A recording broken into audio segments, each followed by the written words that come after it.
बिस्मिल्लाहिर्रहमानिर्रहीम अस्सलाम वालेकुम दोस्तों, मैं हूं मोहम्मद सुफ़ियान शाहिद और ट्यूटोरियल नंबर 5 के साथ आपकी खिदमत में हाज़िर हूं। आज हम थोड़ा सा कुछ अलग से करने वाले हैं क्योंकि पहले मैं टूल के ऊपर काम करवा रहा था, तो मैंने सोचा पहले काम सीख लें। इसमें डिफ़रेंट तरीके से जो काम किया जाता है उसको करवाया जाए, क्योंकि लोगों की जो लर्निंग है और लोगों की तरफ से जो सवाल आते हैं या बच्चे ज़्यादातर डिमांड कर रहे होते हैं, सर इसमें ये कैसे करते हैं, ये कैसे करते हैं, टूल को इतना फ़ोकस नहीं कर रहे होते। तो उसी डिमांड को लेके आज हम एमसीक्यूज़ जो है वो आपको बनाना सिखाएंगे कि किस तरह से आप इसमें एमसीक्यूज़ बना सकते हैं। और बात को शुरू करने से पहले एक छोटी सी बात आपके साथ जो हमेशा मैं शेयर करता रहता हूँ, वो ये है कि तंगदस्ती में वालिदैन कभी अपने बच्चों को नहीं छोड़ते। कभी ये नहीं कहते कि बेटा मेरे हालात ठीक नहीं है, तो आप मुझे मतलब आप अलग हो जाओ, ठीक है। लेकिन जब बच्चे बड़े हो जाते हैं तो वो आपको ज़रूर कहते हैं, माँ बाप को ज़रूर कहने लग जाते हैं कि हालात तंग है, तुम अब इस बेटे की तरफ चले जाओ, तुम इस बेटे की तरफ चले जाओ, तो व्हाट्सएवर। ये हमारे यहाँ एक कॉमन चीज़ पाई जाती है।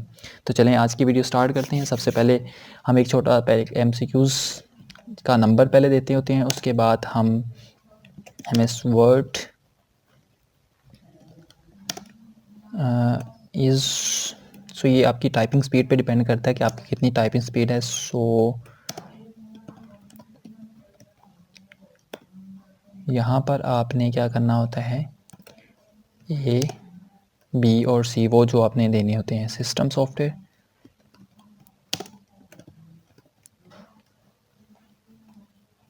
यहाँ पर 2 टैब दे के आपने बी में एक सेकंड चॉइस,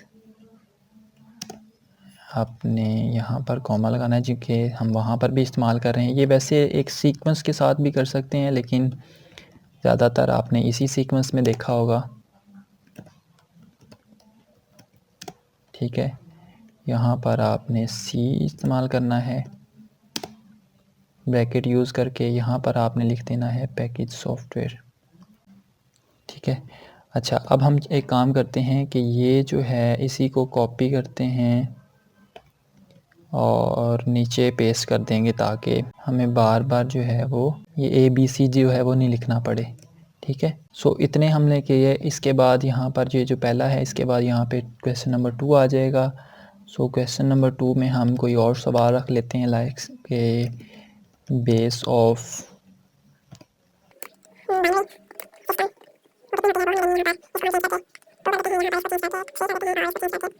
5 कर देते हैं, ठीक है। सो इनको एंटर मार के उसी सीक्वेंस में कर देते हैं ताकि आपका सेट रहे। सो ये टूल हैं, आप जिस तरह से मर्ज़ी चाहें इनको इस्तेमाल कर सकते हैं। हम इसे अपने मुताबिक इस्तेमाल कर रहे हैं, ठीक है। The file made in MS word, उसको क्या कहते हैं हम यहाँ पर PPT डॉक्यूमेंट, ठीक है। और यहाँ पर हमने कहना है स्प्रेडशीट,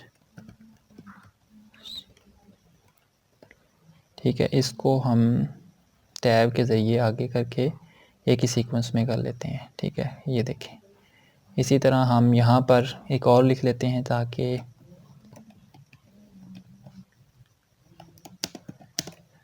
ऑफ MS वर्ड, वो क्या है, एक्सटेंशन क्या है, यहाँ पर हम लिखते हैं डॉस PPT XML,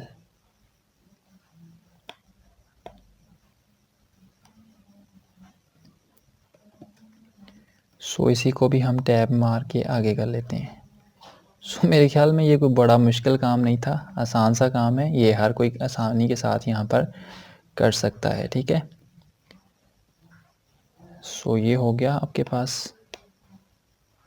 इनको जो है वो आपने सेलेक्ट करके जो है वो बोल्ड कर लेना है। कंट्रोल B से बोल्ड इसको कर दें, इसको बोल्ड कर दें कंट्रोल B से, कंट्रोल B से इसको बोल्ड कर दें और इसको भी बोल्ड कर दें कंट्रोल B से। सो ये आपके पास जो है वो तैयार हो चुका है। इसको कंट्रोल A से सिलेक्ट करें। थोड़ा सा अगर आपको लगता है बड़ा करने की ज़रूरत है, आप इधर से जहाँ पर भी करना चाहते हैं वो कर सकते हैं, ठीक है। सो ये बड़ा वी, ये इसकी जो ब्रैकेट है ना, बड़ी ब्रैकेट जो होती है, एक पी के साथ जो ब्रैकेट दी गई है, ठीक है, कीबोर्ड में, उसके आगे वाली जो ब्रैकेट है जिसे करली ब्रैकेट कहते हैं, क्लोज ब्रैकेट भी बोला जाता है, उसके ज़रिए से ये बड़ा होता है, एक से छोटा होता है, एक से बड़ा होता है। ठीक है, होप सो कि आज की ये वीडियो आपके लिए काफ़ी हेल्पफुल साबित हुई होगी। वैसे तो कोई ज़्यादा इसमें लॉजिकल काम नहीं था, फिर भी बहुत से लोगों को ये करना नहीं आता। सो आप घर बैठे अपने MCQs जो है वो बना सकते हैं। मिलते हैं अपनी नई वीडियो के साथ, तब तक के लिए अल्लाह निगहबान।